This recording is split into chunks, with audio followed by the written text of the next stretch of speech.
Allah states in Surah An-Nisa verse 9, وَلْيَخْشَ الَّذِينَ لَوْ تَرَكُوا مِنْ خَلْفِهِمْ ذُرِّيَّةً ضِعَافًا خَافُوا عَلَيْهِمْ فَلْيَتَّقُوا اللَّهَ وَلْيَقُولُوا قَوْلًا سَدِيدًا. Allah states, before you say something evil and bad, like you ruin someone's reputation, you cause fitna, ghiba, namima, you name it, and before you do something bad in society, think of your progeny.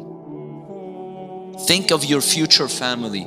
Because it's the law of this world, it's the law of Allah, that when you do good to other families, the world will be structured by Allah to do good to your family and to your children.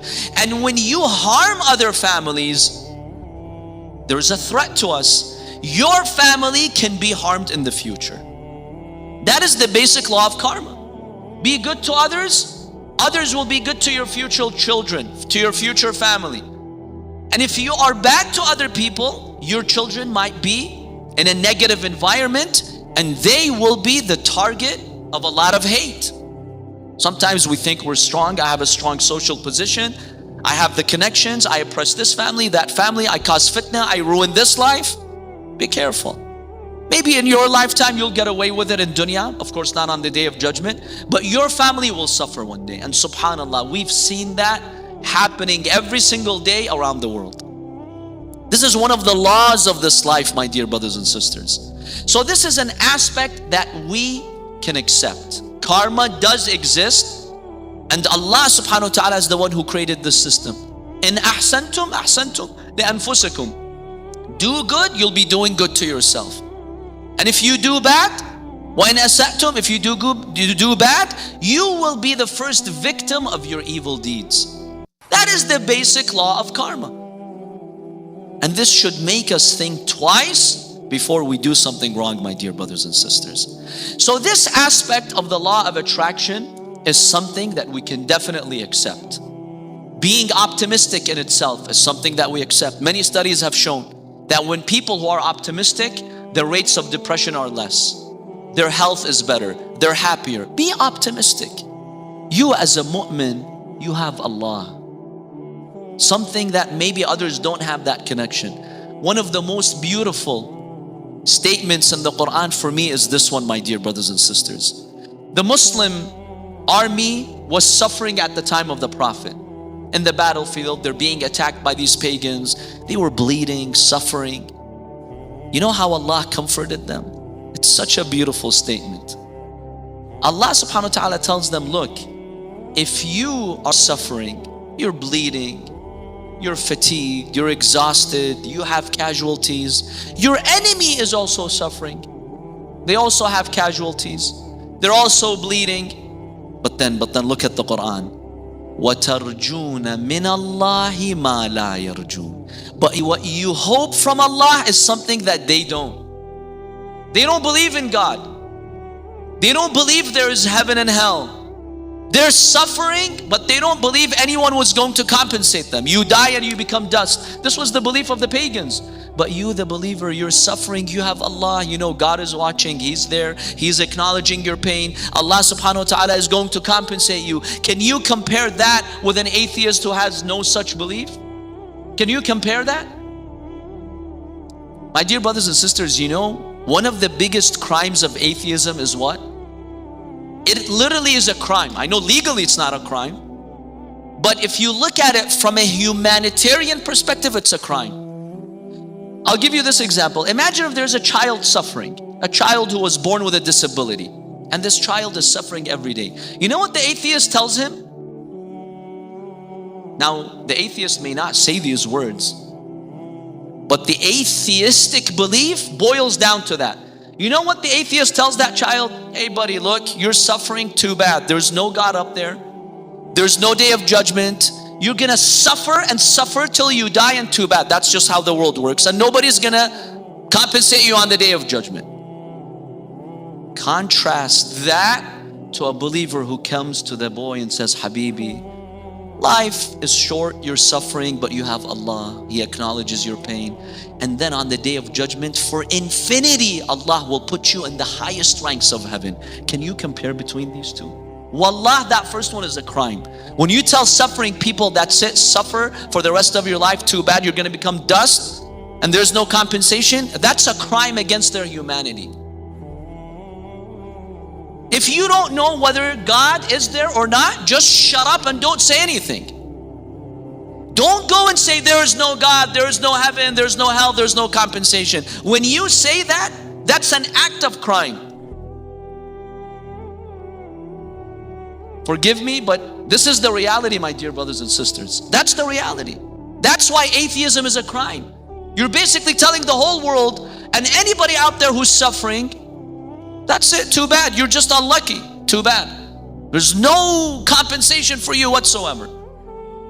Don't say that. Don't say God doesn't exist. How do you know God doesn't exist? That's the peak of arrogance and ignorance. The most thing you want to say, don't say it. But if you need to talk, okay, say, I don't know. I don't know. But don't come out and say God does not exist. That's a crime. Spiritually, that's a crime. Intellectually, that's a crime. You are harassing billions of people who are suffering when you tell them God doesn't exist. That's the reality. That is the reality. That's why Islam considers atheism the peak of arrogance and irresponsibility. So my dear brothers and sisters, when we examine the system of Allah subhanahu wa ta'ala and we examine the law of attraction, we do find that there are many elements that we can accept. But again, we cannot use this to replace religion. We cannot use this to eliminate God from the picture and say that the universe somehow mysteriously is going to do wonders for you. That's not how it works. And then finally, my dear brothers and sisters, whenever you discuss this topic with your friends, manifestation, law of attraction, one of the most powerful elements is dua.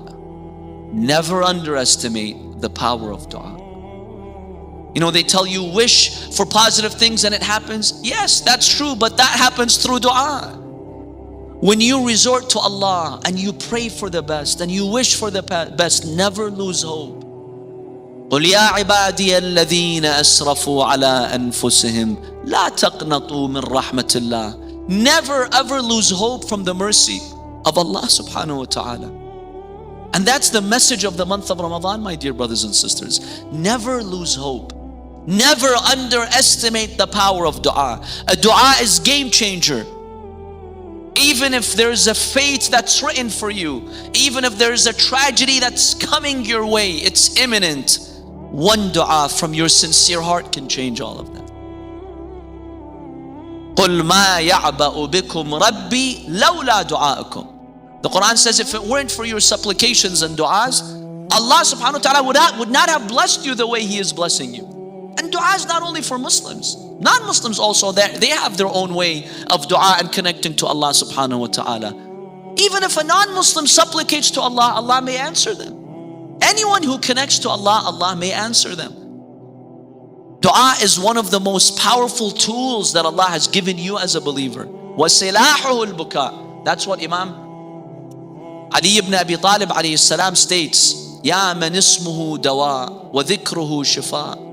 Silahuhu, your power, your weapon is your tears and your dua. Tears because it indicates you're sincere. When your heart is broken and you do dua, Allah subhanahu wa ta'ala accepts that from you. My dear brothers and sisters, about 50 years ago, and I'll conclude by sharing this incident with you. About 50 years ago, there was a boy in Kuwait who was playing with his friends. Unfortunately, on that day, as he was playing, kids were playing, you know, those old guns with the plastic dart. What do you call those guns? Nerf guns? Yeah? Let's say the Nerf guns. This 10-year-old boy got shot in his right eye with that Nerf dart. So they took him to the hospital, and for 40 days he was hospitalized. One day the doctor, who was a Palestinian Christian doctor, he was not a Muslim doctor, he said to the father of this boy, look, your son is losing his eyesight. I can't do anything. We doctors cannot do anything. So whatever you believe in, your God, your religion, go and pray. I can't do anything anymore. Now the mother of the boy at that time was in Karbala for ziyarah. So the father of the boy calls his wife, the mother of the boy, and he tells her what the doctor said. He told her, you're in Karbala, go and supplicate. The mother of the boy, she goes barefoot to the shrine of Abu al-Fadl al-Abbas alayhi salam. And she goes to the shrine of Imam Hussein alayhi salam. And she begs Allah subhanahu wa ta'ala to cure her son on that day. The next day, the Palestinian Christian doctor calls the father of the boy. Come to the hospital quickly. What happened? He asked him, I have one question for you. What did you do last night? He told him, I didn't do anything special. I supplicated, but I called his mom and I asked her to go to the blessed shrines and she made a special prayer. He told him, I want to tell you that your son has been healed and now his vision has been restored. What is it that you did? Allahumma salli ala Muhammad. That's the power of dua. My dear brothers and sisters, this is not a story from some anonymous book. That boy is my father, Sayyid Hassan, may Allah bless him. And I heard this story directly from my grandfather who's in Karbala. That is the power of dua. Never underestimate the power of dua, especially in the month of Ramadan, the month of spirituality. When you open your heart to Allah subhanahu wa ta'ala, we just have a few nights left. Go in the privacy of your room and pour your heart out to Allah subhanahu wa ta'ala. Ilahi waqafa as-sa'iluna bibabik. This is one of the du'as that we recite in the month of Ramadan. Every night recite this. It gives you so much hope. إلهي وقف السائلون ببابك ولاذ الفقراء بجنابك ووقفت سفينة المساكين على ساحل بحر جودك وكرمك. Oh Allah, those who are in need, they're standing at your door. Oh Allah, the poor ones, we're all poor before Allah. They are knocking at your door. Oh Allah, the ship of the poor ones are now at the banks of your mercy. يرجون الجواز إلى ساحة رحمتك ونعمتك. Ya Allah, we're all on this ship and we wish to cross the ocean to the other side, to your rahmah. Oh Allah, we have this hope. إلهي إن كنت لا ترحم في هذا الشهر الشريف إلا من أخلص لك في صيامه وقيامه فمن للمقصر المذنب إذا غرق في بحر ذنوبه وآثامه. Oh Allah, in this blessed month of Ramadan, say this from your heart. If you only have mercy on those good ones, on the one who fasted and prayed impeccably, then what about me, Ya Allah? What about the sinful ones? We don't have a Lord, we also have a Lord.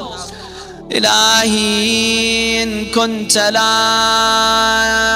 ترحم إلا المطيعين فمن للعاصين وإن كنت لا تقبل إلا من العاملين فمن للمقصرين. إلهي ربح الصائمون وفاز القائمون. Those who fasted and observed the sanctity of this month, they have passed. They have achieved success. Thank Allah for giving you this tawfiq. And if you spent some nights of the month of Ramadan and Layali al-Qadr standing on your 2 feet and supplicating to Allah, you're the victorious one. إلهي ربح الصائمون وفاز القائمون ونحن عبيدك المذنبون فارحمنا يا الله واعتقنا من النار. Oh Allah, have mercy on us. Oh Allah, free us from the fire of hell.